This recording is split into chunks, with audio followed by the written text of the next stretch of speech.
Welcome to Perspectives of Pedagogy. I am Reese Bergen. And I am Alex Singleton.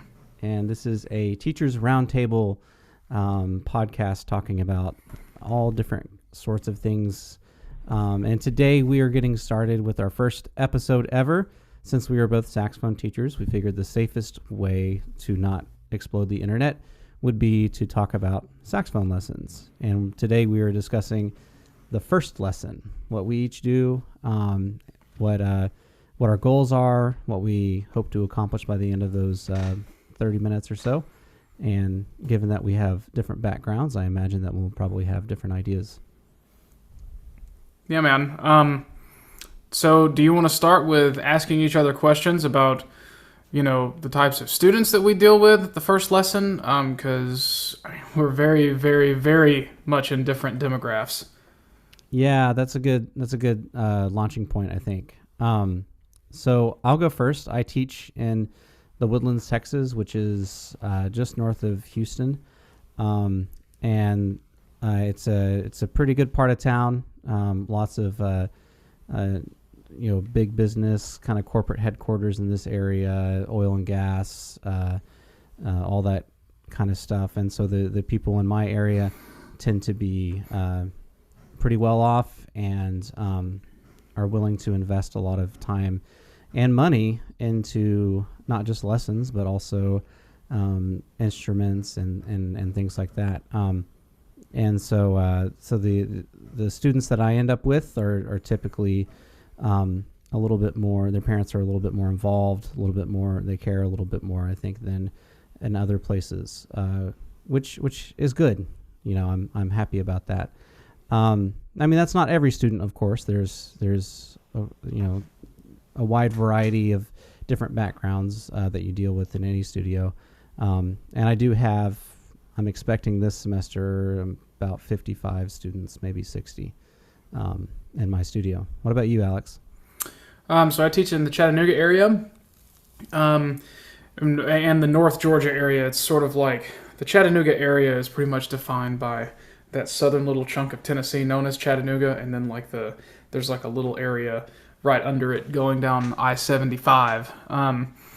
And I see a lot of different, a huge range of students. I have some students that, that have a lot of resources at their disposal, and I have some that, will play on, off-brand horns through the time that they graduate high school, in terms of equipment, right? And the band programs vary just as much, and it's strange because sometimes I see that sometimes it's almost like an inverse of what you think that it would be, because I have some students that are that go to private schools where the school is so academically focused that the music side of things are just kind of like brushed aside, right? But their parents have resources and they want them in lessons, and then so you end up with very young kids with extremely expensive instruments that are struggling to play 2 or 3 major scales,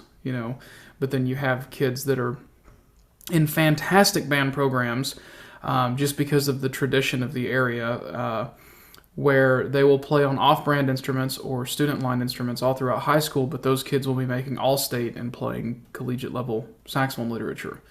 So it's a spread and a roll of the dice when I get a phone call to start teaching a kid private lessons.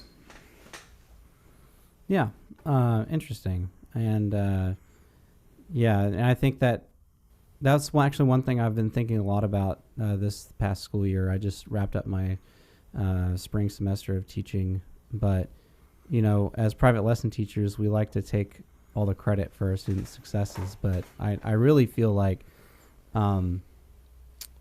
we almost play the role of like a conscience rather than a mentor, because it's like I get 30 minutes a lesson or 30 minutes a week for each lesson for each student, but they're spending 45 minutes a day in their band program, right? Right. So that the band program variable is a huge factor. And I feel pretty lucky to work with some great band programs in the area. Yeah, but it's interesting to see how each student does, and there's all these different variables in it, which makes that first lesson even all the more, I think, important and complex to deal with.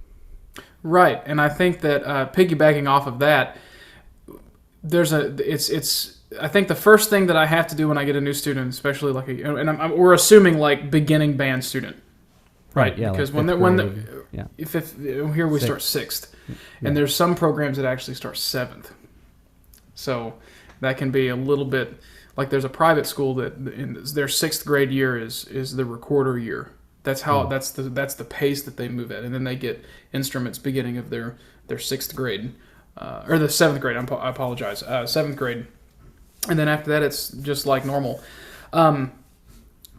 But it's interesting, gauging what the parents are expecting too, because there's a lot of times where, I'll get a parent that just, they want me to give their kids something to do.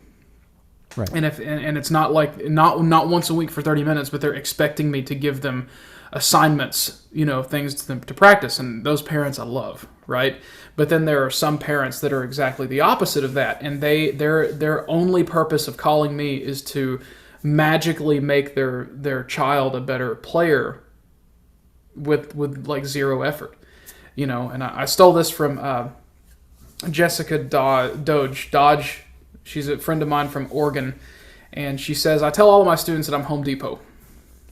I'm not in the business of building houses. I can provide you all the tools that you need. I can provide all of the guidance for new tools and materials and anything that you need to build and furnish a house. But I will not build it for you. And I thought that was like genius. So I've ended up having that conversation with quite a few kids, and over here sometimes, especially as they get older, it's like their desire to practice plummets, and mine grew, right? I was excited at first, and then I kind of like hit high school, and it was like, okay, high school, whatever. And then as it got closer to the time of graduating and wanting to become a music major, I was like, oh, I got to practice, and then it got greater. So that initial gauge is kind of tricky.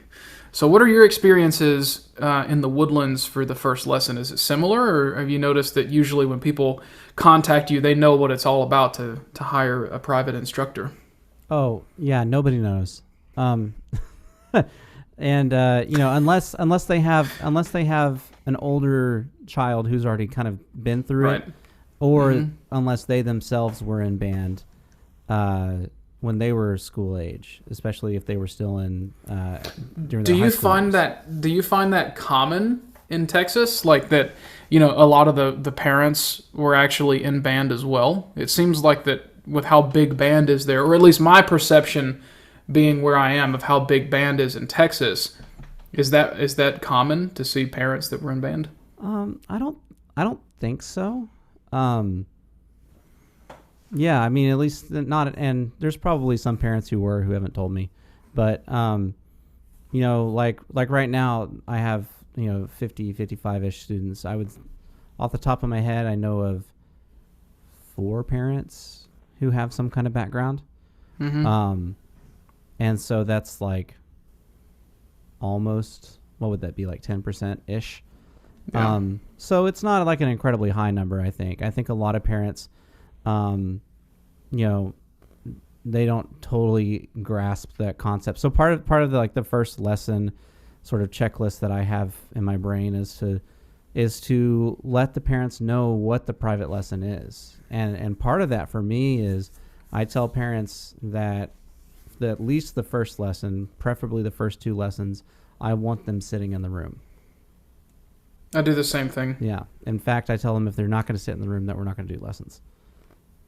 Like, they need to be there, and that mostly because I want them to understand what the lesson is.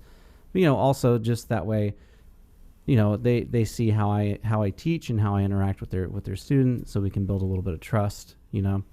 Right. That way I'm not just some random email in their inbox, saying, yeah, they're doing okay, give me money.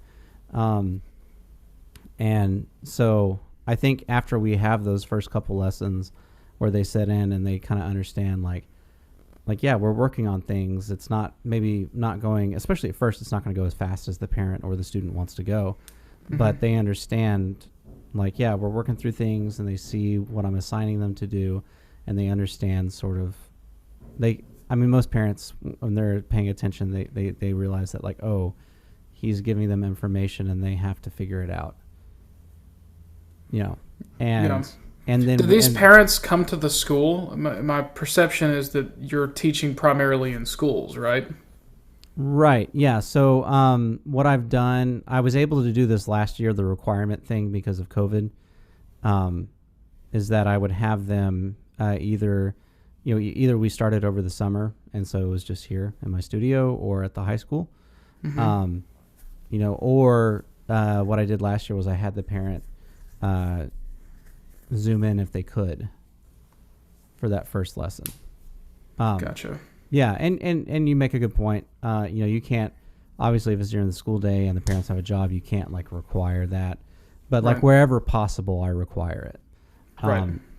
Just that way we just build that trust, and the parent kind of starts to understand that it's not really magic so much as it is guiding. Right. I've found that the easier that I have made it on parents to allow me to work with their kids, the happier they are.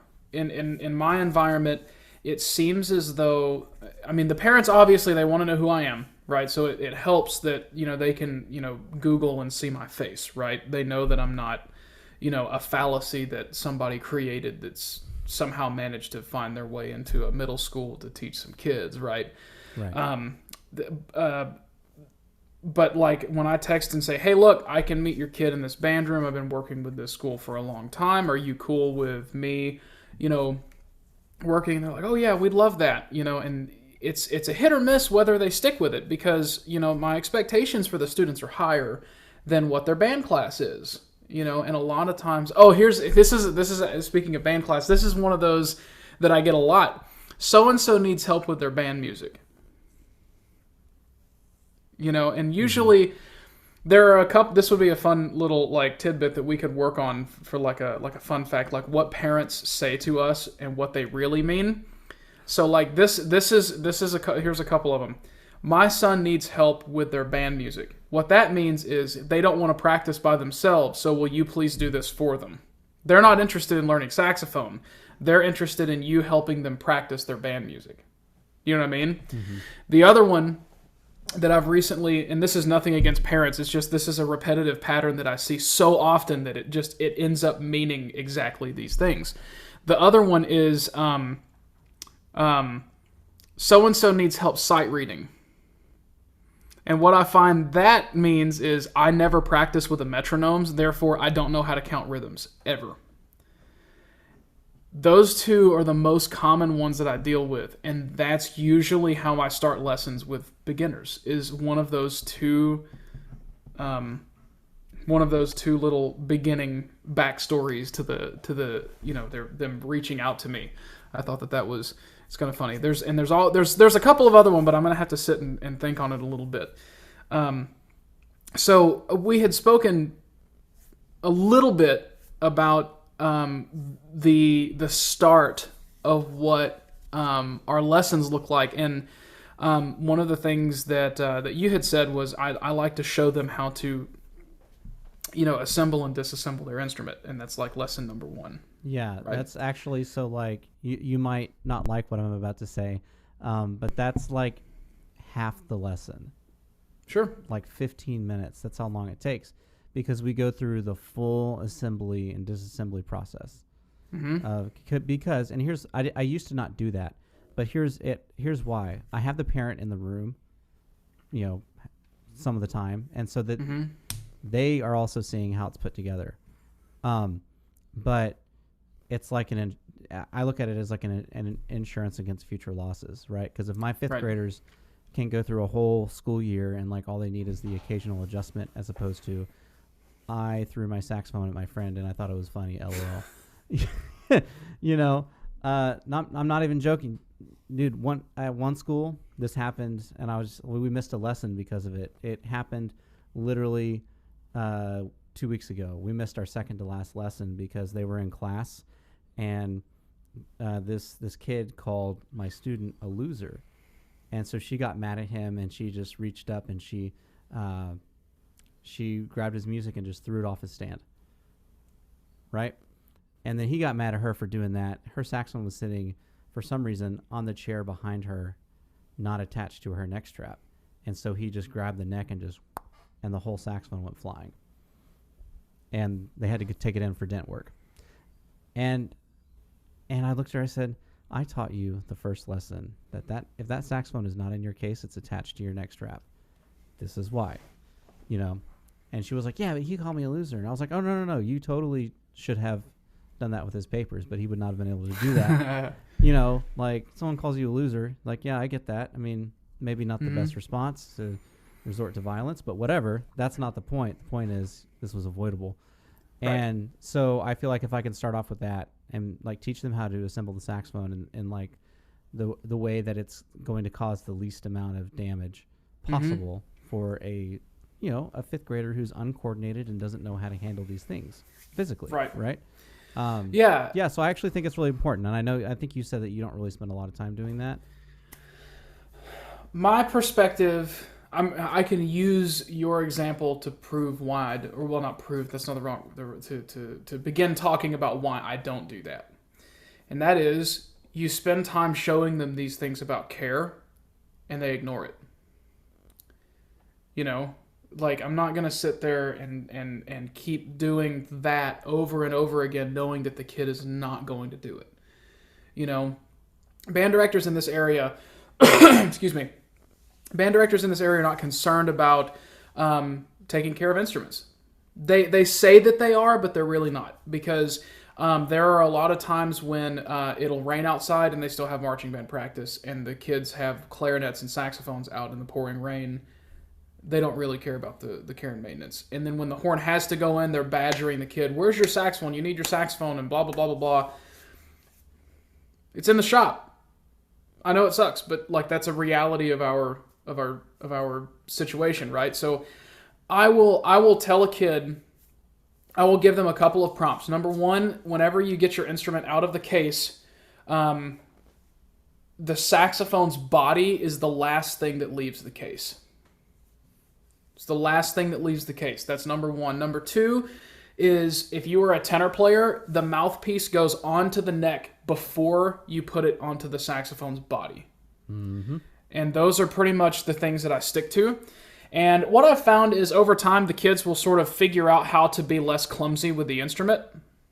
And then after I see that they're actually being aware and they're being picky about the reed placement and all of that stuff, that's when I'll actually start talking about, hey, there might be a better way for you to do that, so you're not dealing with like juggling the saxophone while also simultaneously not stabbing yourself with, you know what I mean? Like, it's a delicate thing. I understand where you're coming from about saving money, but kids are going to be kids, and they are not going to listen to people doing that. I would rather spend my time with them teaching, like trying to evaluate where they are as a player to begin with, and then give them things that are going to excite them about playing the instrument, which I think should be our kind of segue into the second part of this. What do you do after you've gotten past your assembly process to assess the student? What are you listening for? What do you have them do? Do you have like a little ritualistic thing that you kind of do with every student that gives you a gauge of what you can do with them? Well, so it's yes and no from me. I do have, obviously we play the first lesson. We don't go a whole lesson without playing. But I don't really gauge them in the first lesson because, I feel like, and there is such a thing as natural talent. I believe that. But as well as I do that there are lots of students and players out there who have natural talent who, don't practice and they don't reach their potential, while there's a whole lot of other people out there with less natural talent who are better because of all the work they've put into it. Hard work beats talent when talent doesn't work hard. Yeah, exactly. So, for me, I'm dealing with generally 5th and 6th graders, it's the first lesson. They've never done this before. I don't really concern myself with trying to assess some kind of potential at that point. I wait until probably the end of the first year to really understand, Okay. that kind of thing. But here's what I do. I guess this is what I'm asking. Asking you to assess them is, I understand where you're coming from, and I understand the discrepancy. Like, if they don't know anything, you can't ask them questions or have them do something. So what you're about to tell me is what I was trying to ask you about. So I apologize for the verbiage of. I tend to overthink everything. So no, you're good. You're good. But what we do is I probably, and I do this in the second lesson too. We probably go like 1 or 2 lessons before we play the whole instrument. Like the first lesson is we start with playing. We start with mouthpiece and neck. We talk our way through the embouchure, like you do, and we discuss breathing. That's the first thing in every lesson. The point I drive home is that breathing on a wind instrument is unnatural. You have to learn a new way to take in air and to push air through an instrument, and that there's no not that I can think of anyway. There's no like place outside of the world. I mean, we have these metaphors. Oh, it's like blowing out candles. It's like, my favorite is it's like you're the Death Star and there's Alderaan. Like that's the power of the airstream. But there's no, yeah, nice. But you know what I mean? Like there's not really an equivalent exact like, oh, you have some sort of relatable skill outside of playing saxophone. It's a totally unnatural way of breathing, and that's the first thing. We do some breathing exercises. Mine is I asked them if they ever blown up a balloon. And because what kid hasn't, or at least tried. Mm-hmm. 90%, 95% of these kids they've blown up balloons for parties and whatnot, right? Mm-hmm. So that when you take a balloon, right, and you try to blow that, the initial expansion of the balloon is really hard to trigger because the rubber hasn't been stretched, that sort of thing. And that's what I tell them, that that's how it's supposed to feel for you to push through the saxophone. Mm-hmm. Imagine that there is a balloon over the bell that's never been blown up, so that you're really having to push that air to fill up that really, really, really dense rubber contraption, mm-hmm. right? So they tend to get it after that, but I know where you're coming from. It's the exhale, but it's also the inhalation, right? Because our default like biological breathing happens through the nose. We mm-hmm. breathe through the mouth if we've done some sort of athletic activity. Mm-hmm. We start to breathe through the mouth so we can take in more air. But we're not taking a deep breath. Usually those mm-hmm. are rapid, relatively shallow breaths compared to the kind of breath we take for playing a wind instrument.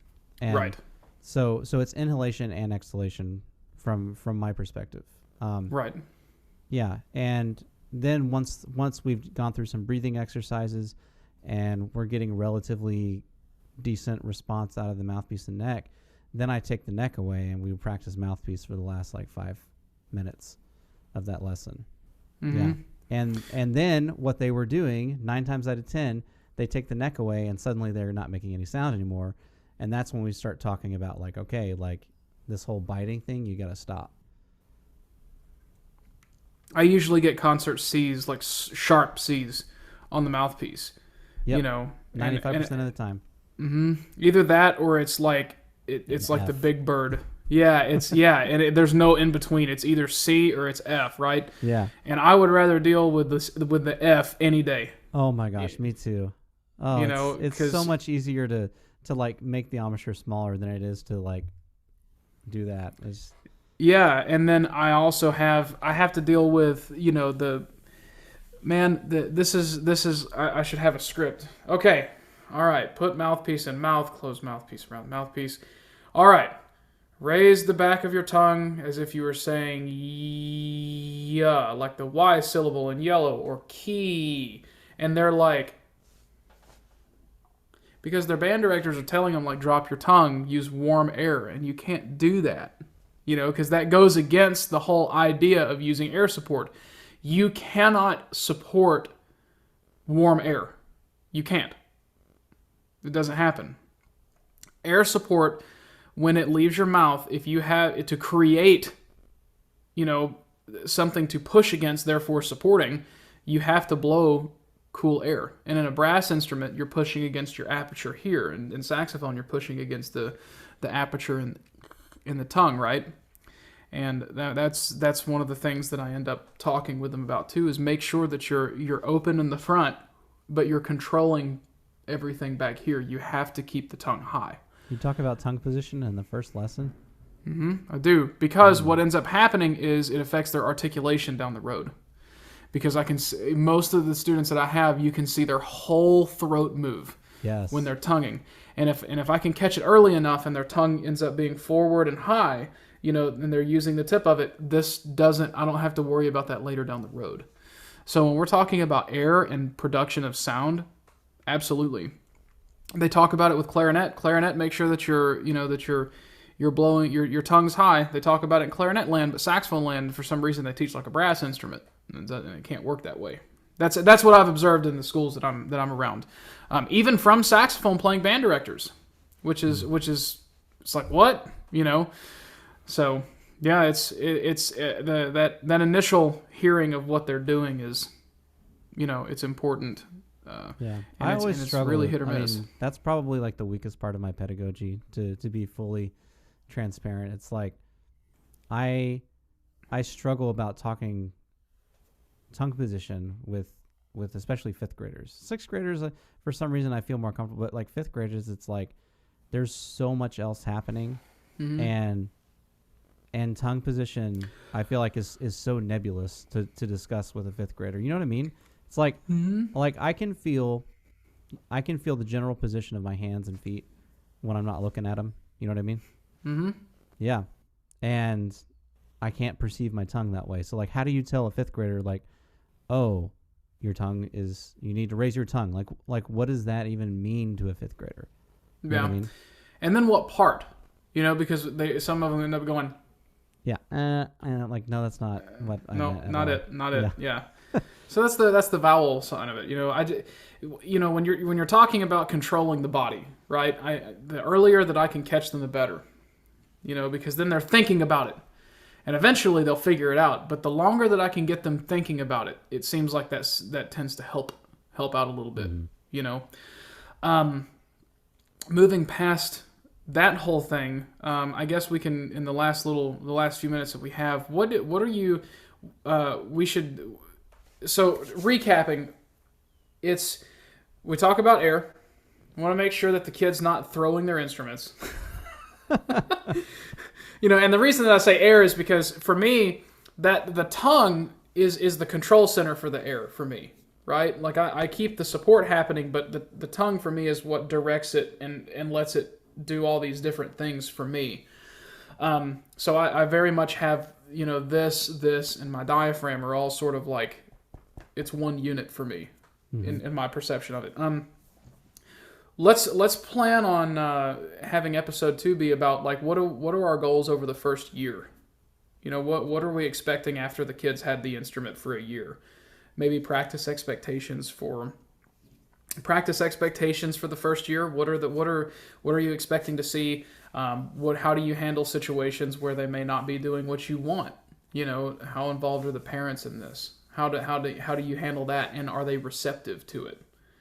Because usually what happens is for me at least, when these beginning kids and I go, okay, you didn't practice, like I can tell that it's not different, and sometimes it's worse. It ends up being, they end up, quitting, like that. As soon as I don't magically make them as good as I am, it happens a lot.